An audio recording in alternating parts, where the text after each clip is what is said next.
Simplify. Here we use a plus b whole square equal to a square plus 2ab plus b square formula. Here a is 0.2x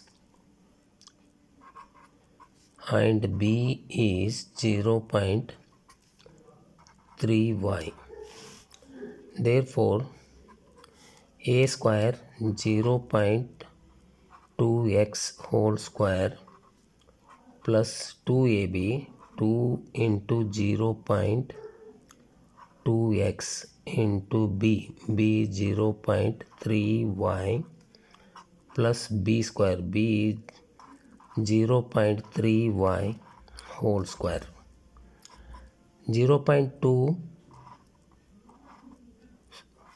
square x square plus 2 2s are 4, 4 3s are 12, 1 2 digit after point, 1 2 digit after point into xy plus 0.3 square y square.